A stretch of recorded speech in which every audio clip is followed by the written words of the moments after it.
Do norte ao sul do país, quem sabe faz ao vivo.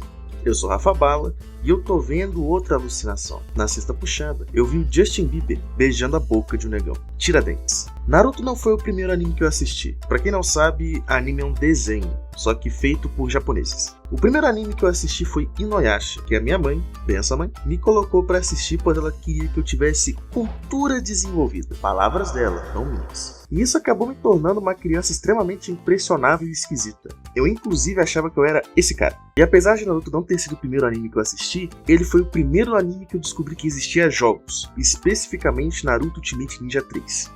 Mas a gente não vai falar dele, pois senão eu estaria falando de um jogo bom. Obviamente, como uma criança que estava rolando de barranco comendo areia, pensei, o jogo é em 3D, deve ser irado. E essas foram as últimas palavras antes de eu comprar Naruto Uzumaki Chronicles na feria do centro.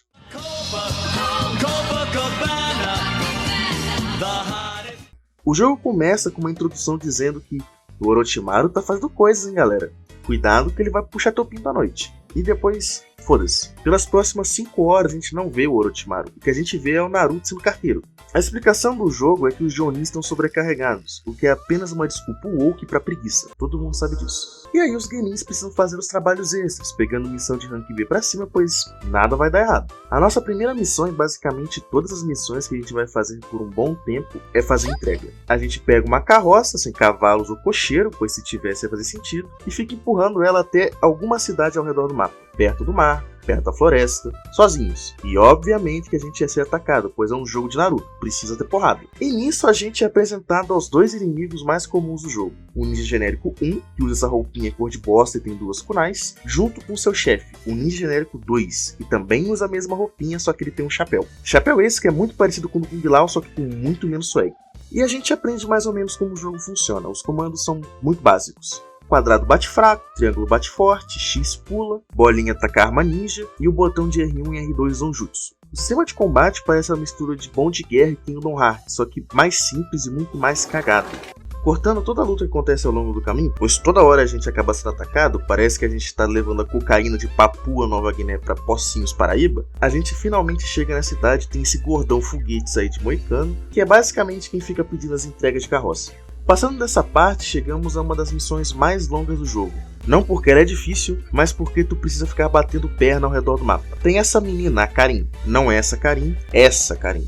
Ela é dona, de acordo com o jogo, da única loja de armas e suprimentos ninjas da vida. Pois aparentemente, foda-se a Tenden. Não sobra nada pra Betinho que quer ser Lamadara. A Karin tá tendo problemas financeiros desde que o pai dela morreu, já que ela é adepta à cultura dos sad boys e escuta muito Lil Peep. Então todo mundo acha ela muito depressiva. O empório da Karin vai acabar fechando. E assim, é a única loja de ferramentas ninjas da vila toda. Então acaba que a gente vai trabalhar de entregador de panfleto no centro de Campina Grande, pra gente tentar salvar a loja dela. O objetivo é simples. A gente fica andando pelo mapa, arrumando briga com qualquer ninja genérico que aparecer. Então, depois que a gente derrota eles com o símbolo da loja que está pregado nas nossas costas, a gente joga um monte de panfleto pro alto, no meio do nada de Ribeirão Bonito, onde obviamente é uma boa ideia ficar espalhando panfleto. Quando a gente finalmente conseguir completar o objetivo, a gente pode voltar na vila e descobrir que agora a loja dela tem pessoas comprando, o que é muito legal, já que a gente conseguiu ajudar um pequeno negócio, fazendo mais em 20 minutos do que o governo brasileiro fez em 20 anos. Continuando nesse fio estende de Naruto clássico depois que o Sasuke foge, exceto que o Sasuke ainda tá na vila e o Orochimaru tá fazendo alguma coisa suspeita, o nosso objetivo é recuperar a produção de Tamasaburo, um doce especial porque aparentemente a Anko, aquela Jounin especial que lambe a cara do Naruto na entrada da Floresta da Morte, tá doente por ter ficado em choque com a falta do doce. Não, eu não tô inventando isso. E sim, a nossa dupla para essa missão é um Gordola. A gente descobre que o cara que sabe fazer o tal doce parou, pois obviamente o Comando Vermelho tomou conta da montanha onde ele vai buscar os ingredientes especiais para fazer o doce. E do nada, obviamente o Choji, o Gordola em questão, aparece dizendo que vai ajudar a gente a limpar a montanha. É a missão dele? Não, só que ele quer muito comer um docinho. Guarda bem essa informação. A gente vai para as montanhas e é recebido pelos ninjas genéricos, que acabaram se entregando à cultura woke e agora tem suas aliadas, as ninjas mulheres, que também são genéricas. A diferença entre os dois é que elas pulam e são muito boas de taekwondo. Depois da gente limpar a montanha do crime organizado, a gente finalmente pode chegar na flor especial para fazer o doce, que aparentemente só cresce aqui. nessa montanha, que tem 5 montanhas em volta, mas nenhuma tem a flor, só nessa aqui. A gente leva de volta pro cara pra fazer o doce e pronto. Missão cumprida, vamos levar o doce pra Anko, pra ela parar de fazer com o doce e voltar a trabalhar. Mas lembra que eu falei que o Gordola queria um docinho? Ele começa a exigir que a gente passe o doce pra ele, e quando a gente fala, não, tu vai ter um infarto, ele parte pra cima. E aí a gente basicamente precisa espancar o Choji. E depois que a gente espanca o Choji, a gente só larga ele no meio do nada. Lembram que o Orochimaru tava fazendo brincadeiras deliciosas por aí e por isso que os Genins tiveram que fazer mais missões? Com essa informação, por que a gente deixou o Choji pra trás? A gente odeia o Choji? Depois disso, a missão a seguir tem um valor mais sentimental pra mim. Não de nostalgia, mas por me fazer lembrar o quanto eu era Kei 83 na infância. Quando eu ainda era o pequeno Rafa Bala, nos primórdios da internet, ainda na grande onda do PS2 no Brasil, lá pra 2007, 2008 mais ou menos, eu tinha acabado de comprar esse jogo no camelódromo que tinha no centro da minha cidade. Literalmente um beco diagonal que te levava ao incrível mundo do Paraguai, local de onde também vinham os meus bonecos do Dragon Ball Z. Lá a gente acabou comprando esse jogo e eu fui todo pimpão pra casa jogando no Play 2. Passei as fases previamente mencionadas aí e eu fui fazer a 4ª missão, que era basicamente mais uma missão de fazer entrega pro gordão Foguetes Moicano. Dessa vez a carga em teoria era para ser frágil, mas com o meu inglês das perigosas ruas do Espírito Santo Brasil, eu não entendi nada e achei que era só levar o troço para algum lugar. Eu nunca consegui passar dessa fase, por diversos motivos. Primeiro, que eu não sabia ler, segundo, que eu não sabia upar o personagem, e terceiro e provavelmente mais importante, nessa época minha diversão era me jogar do barranco da escola onde eu fazia o Fundamental 1 e sair rolando quando chegava no chão. Lembrando, um barranco. Então eu provavelmente devo ter perdido alguns gramas de cérebro nisso aí. Agora que em teoria eu sou um adulto responsável, eu pude prestar uma melhor atenção e sim, eu consegui passar. E não tem nada de especial. É só o Gordão Foguetes falando que a gente vai ser um bom Hokage. Depois dessa missão a gente vai ser sensei por um dia.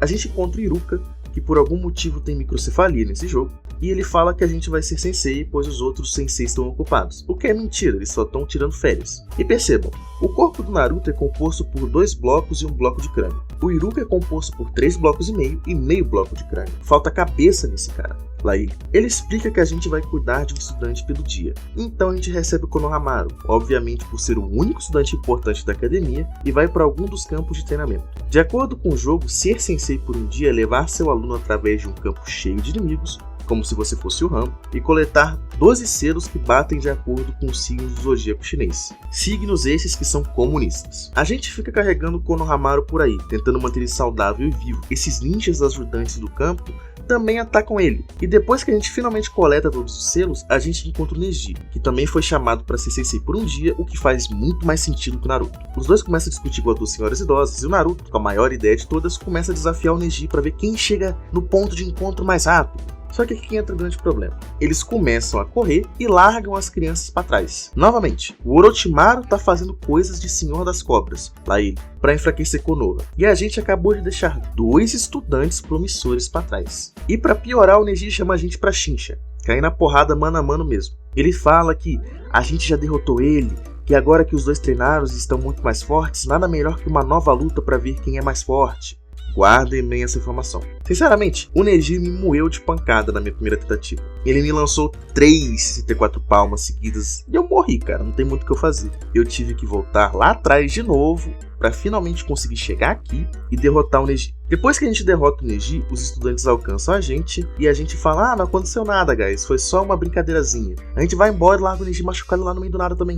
Eu tô começando a achar que o Orochimaru não tem nenhum plano. Ele só tá deixando a galera de Konoha continuar suas vidas normais, mano. Depois dessa luta com o Neji, o Kakashi chama a gente pra ter um treinamento especial. É uma luta 2 contra 2 entre o Naruto, o Sasuke, o Choji e o Shikamaru. A primeira luta é o Naruto com o Shikamaru versus Sasuke e Choji, e a segunda é Naruto e Choji versus Sasuke e Shikamaru. Como a gente acaba derrotando eles 2 vezes, começa a se desenvolver aquele arco do Sasuke ficar com ciúme do progresso do Naruto. Guarde bem essa informação. O Kakashi dá um feedback pra gente e a gente pode continuar as nossas missões. Mas assim, como eu não odeio vocês, eu vou basicamente pular as missões que não fazem diferença nenhuma pra história. Depois de a gente passar por fillers o bastante para deixar o estúdio Pierrot orgulhoso, a gente acaba recebendo uma missão em dupla com o Sasuke, onde tem um grupo de criminosos se reunindo numa cidade costeira. Chegando lá, a gente descobre que eles basicamente estão atacando o prefeito da cidade e começa uma porradaria. Depois que a gente derrota todos os ninjas genéricos, o Sasuke volta e fala, não, eu cuidei de todos eles já, coloquei um monte de armadilha no caminho, tá tudo suave. Então eles estão se preparando para sair, mas eles são impedidos pelo Ronaldinho do Luan Gameplay. de tamanho normal. E ele tem uma refém, que de forma muito suspeita parece com a Karin, só que com outra paleta de cores. Ele diz que ou os dois lutam entre si até a morte, ou ele mata a menina. O Sasuke e o Naruto, não são as pessoas mais inteligentes por aí, começam a se degladiar e foda-se. Como o nome do jogo é Naruto e não Sasuke, eu acabo derrotando o Sasuke sem muita dificuldade, então começa uma cutscene de CGI. O Sasuke se levanta liberando um chakra azul ao redor do corpo todo como se fosse uma aura de Dragon Ball Z, e o Naruto, para não ficar para trás, faz a mesma coisa, só que a dele é laranja, porque ele não pode perder essa disputa de aura mais velha. Quando eles vão finalmente cair na porrada, o Kakashi aparece, derruba o Ronaldinho e basicamente fala para os dois irem para casa. Quando a gente finalmente segue pela campanha do jogo, a gente encontra a Sakura, que fala sobre como o Sasuke saiu para procurar um cara perigoso no cu do mundo, pois ele quer ficar mais forte. Nesse momento, todo mundo que já viu Naruto pensa, porra, é ele, o Uchiha mais burro da Vila da Folha. É o Itachi, é o Kabuto. Esse é o cara perigoso, o cara que é o Sennin perfeito, mas não consegue nem curar a miopia. A gente basicamente vai atrás do Sasuke para tentar salvar ele, porque ele tá se metendo com gente muito mais forte. E vamos ser sinceros, esse é meio que o plot original do anime. O Naruto fica correndo atrás do Sasuke e todo mundo fica feliz. Aqui em teoria deve entrar a galera do Quarteto do Sol, mas eles não estão no jogo, atravessando cenários que nunca mais vão ser usados, e encontra o Kiba todo estrupiado na calçada. A gente chega nesse lugar que com toda certeza foi baseado no boss que a gente de Ocarina of Time, só que com muito mais preguiça. A gente precisa atravessar os portais que tem uma sombra diferente no chão, pois se errar, eu chuto que a gente volta pro começo. Mas como eu sou formado na academia dos fodões dos jogos, eu não tive esse problema. E aí a gente finalmente chega na luta contra o Kabuto, e sinceramente, não foi difícil. O foda é que o Kakashi aparece, dá uma bronca nos dois, e o Sasuke é colocado em prisão domiciliar, mano. Até em Konoha, se tu tem dinheiro, é mais fácil escapar da polícia. O Naruto, que é pobre, ele é colocado para fazer trabalho comunitário. Depois que a gente cumpre o nosso serviço comunitário em Bangu, a gente encontra a Sakura de novo, que agora basicamente virou nossa mensageira. Ela avisa que o Sasuke desafiou a gente para um X1 franco no Bed Wars. A gente atravessa o mapa de novo, pois isso basicamente é o resumo de toda a gameplay quando a gente está fora do cenário de luta. Depois de um clipe de CGI que parece muito mais uma cena de Deu a Louca na Chapeuzinho, lutamos com o Sasuke, só que dessa vez no X1 honesto. Depois que a gente derrota o Sasuke, ele se levanta para continuar lutando, pois aparentemente ele não sabe perder. E dessa vez, como não tem Kakashi para parar a luta, que provavelmente vai matar um deles, ele se levanta e entra no modo da Marca da Maldição parte 1, aquele que ele fica com um monte de vírgula cobrindo o corpo dele. Nessa forma não muda muita coisa, ele só dá mais dano e é um pouco mais tanque, mas ele continua com o mesmo esquema de movimentos. A gente derrota ele de novo, obviamente, pois a gente é o protagonista. E o Naruto finalmente faz um discurso no Jutsu, falando sobre como eles são companheiros, eles são amigos. Depois disso, Sasuke sai da vila, mas ele não vai para Orochimaru. Ele só sai para treinar, sozinho. Mas o Orochimaru aparentemente está cego, surdo e mudo nessa hora. Então, enquanto Sasuke treina, a gente vive mais 3 episódios filler, que estão ali só para tapar buraco. A partir da missão número 15, a história do jogo finalmente começa a aparecer ir para algum lugar. Ao invés de a gente ficar só dando voltas ao redor do mapa empurrando carroça, a gente se junta com o Shikamaru e vai para o País do Vento, onde fica a Vila da Areia. E a gente invade o Castelo do Vento para conseguir pistas, pois aparentemente coisas sinistras estão acontecendo ali. A gente vê o Jiraiya aparecendo uma única vez, pois afinal é território da areia, vai ter um Jinchuriki, e é claro que o padrinho mais vagabundo de Konoha vai fingir preocupação que o Naruto tá ali. A gente vai andando pelo local, que é na minha opinião um dos mapas mais bonitos do jogo, tem casinhas, áreas interiores e etc. A gente chega dentro de uma fábrica. Eu fiquei aqui uns 10 minutos na mesma sala tentando conseguir alguns tesouros que precisava fazer um parkour. A gente continua atravessando pelo mapa e a gente encontra o Gaara, que o Naruto não reconhece, nem o Shikamaru, pois aparentemente ele bateu a cabeça numa pedra e perdeu algum lado do cérebro. Na teoria, já que a gente derrotou o Neji, o exame Chunin acabou e caso vocês tenham esquecido, o Naruto e o Gaara viram mais que friends, sisters no final dessa parte. Mas a gente não reconhece o Gaara. Eles ouvem sobre como eles estão fazendo um planejamento para executar alguma operação, mas a gente não consegue descobrir nada. E sinceramente, melhor desse jeito. Imagina o Shukaku invadindo Konoha nesse jogo, que coisa feia que ia ser. A gente obviamente é percebido, pois o Naruto não sabe falar baixo, e os guardas do castelo começam a perseguir a gente. Esse aqui também é um cenário bonito. O interior do castelo é muito bem feito, feitas bem no estilo do Japão na época do Shogunato. Parece que todo o dinheiro foi utilizado para esse cenário em específico. O resto pagou com uma coxinha e uma coca. Quando a gente finalmente termina de subir o castelo, a gente encontra o Gaara. A gente até tenta descobrir alguma coisa sobre a operação, mas o Gaara farma aura encarando a gente, falando, não, eu vou provar minha existência, porque eu sou o Gaara, Devil May Cry. Então a gente vai e começa a lutar com ele. Quando a gente finalmente derrota ele, corta pra uma cutscene onde o Naruto tá tudo fudido e o Gaara tá tipo, haha, vou matar você. Mas o Jiraiya aparece e impede a gente de ser morto pelo Gaara e ele recua, então a gente volta pra Konoha. Depois que a gente luta contra o Gaara, a gente vai num encontro/missão com a Hinata, indo buscar algumas coisas que ela queria. No caminho, a gente para numa vila que em teoria deveria ter gente, mas tá literalmente vazia, não tem ninguém aqui, só o som de Barões da Pisadinha tocando lá no fundo. Naruto e Hinata começam a explorar o local, se separando com personagens do Scooby-Doo. Até que Naruto encontra uma espécie de prisma quebrado num canto afastado da vila, que parece um campinho onde a gente jogava bola, e ele é atacado por um homem gigante morto-vivo ninja. Eu não tô de sacanagem, a gente foi de Naruto pra Left 4 Dead. Depois que a gente caceta ele vira lama e é absorvido pela terra novamente.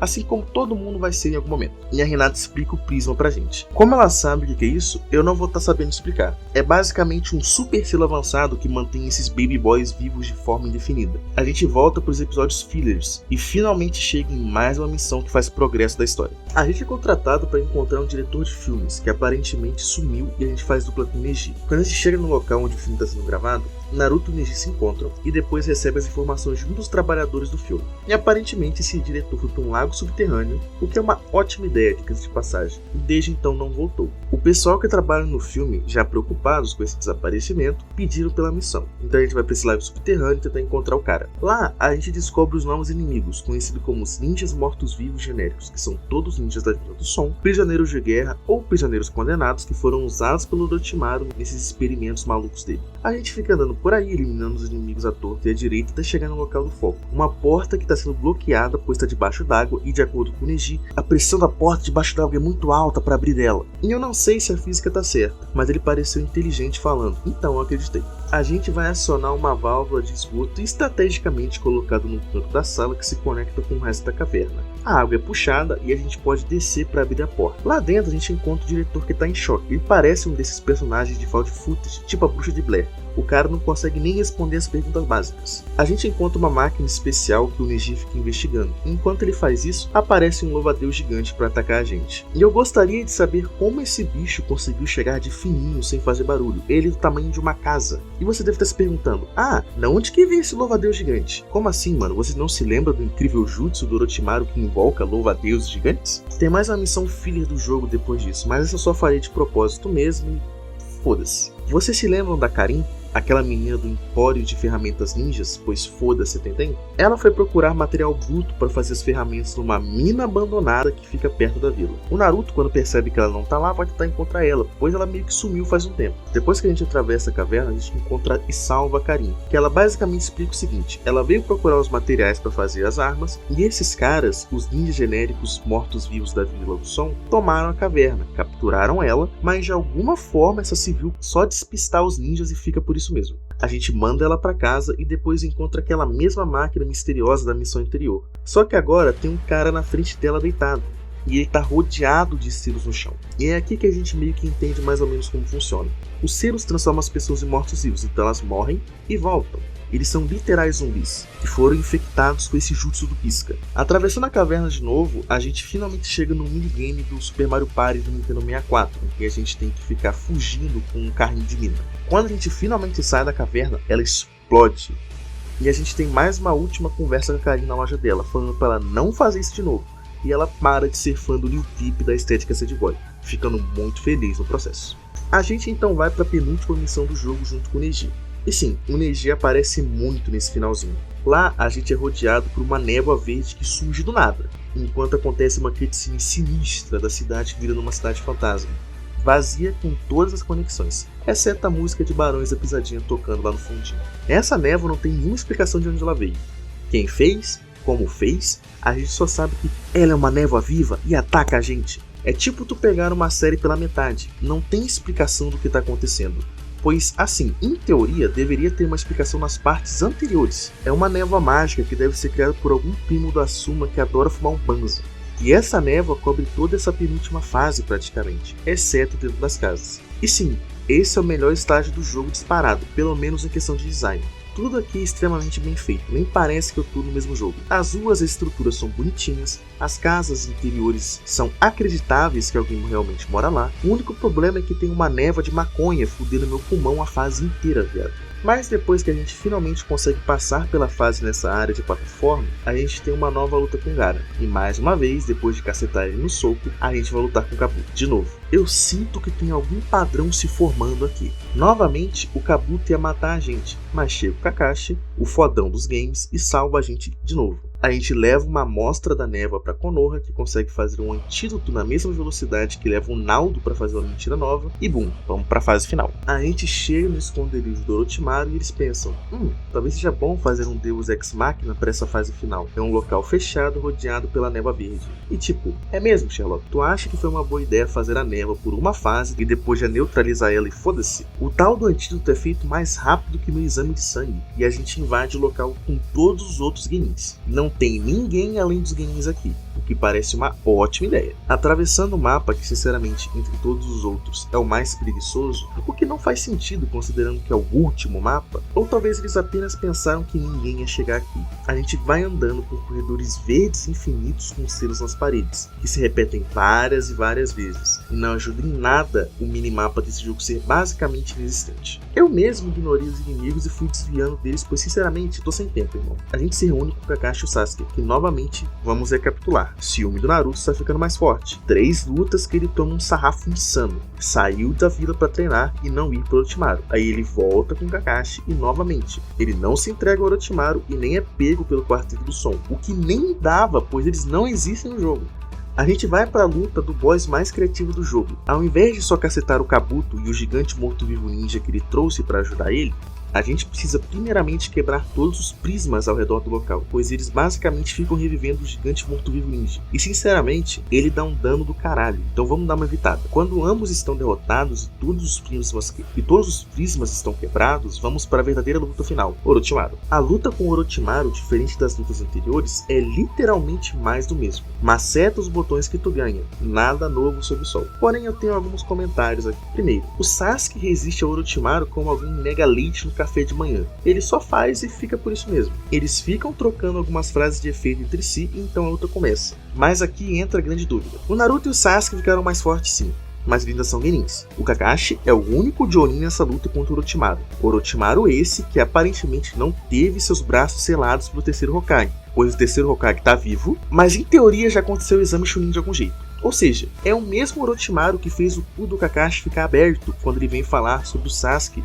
enquanto o Kakashi faz o Fuinjutsu pro moleque participar nas preliminares do exame Chunin, onde o cara foi só ameaçado e parece que o Kakashi quase se caga, mano. Ele tem tanto jutsu, tanto poder, mas no final, quando a gente ganha a luta, ele não tá tipo, voltarei depois, esqueci meu arroz no fogo. Ele tá literalmente, como essas crianças encheridas, esse adulto irresponsável punheteiro conseguiram me derrotar? Pois sim, a gente derrota ele. Como? A gente é o Naruto pré-time skip do Shippuden. A gente é um merda. A gente é o Sasuke que tomou um sarrafo 3 vezes pra esse Naruto. O jogo meio que acaba aqui. E depois dos créditos tem uma cena onde eles vão saindo da vila pra fazer mais missões, como se eles não tivessem derrotado o ninja mais forte do mundo naquele momento. Pois se lembrem, não existe o Shippuden aqui. É só o clássico. E no clássico, o Orochimaru é quase Deus, mano. Dito isso, esse é o fim da história. Graças a Deus. No final, Naruto Uzumaki Chronicles trouxe mais dúvidas do que respostas. E sinceramente, eu não sei se eu quero ouvir as respostas. Se eu tivesse que dar uma nota, seria algo como: tentou ser muitas coisas e não foi porra nenhuma de 10. Eu espero que vocês tenham gostado e tenham se divertido. Deixem um like, um comentário, um haha trolei. Aqui foi o Rafa Bala e eu desejo a vocês, meus carguinhas pesadas, um ótimo dia. Até depois.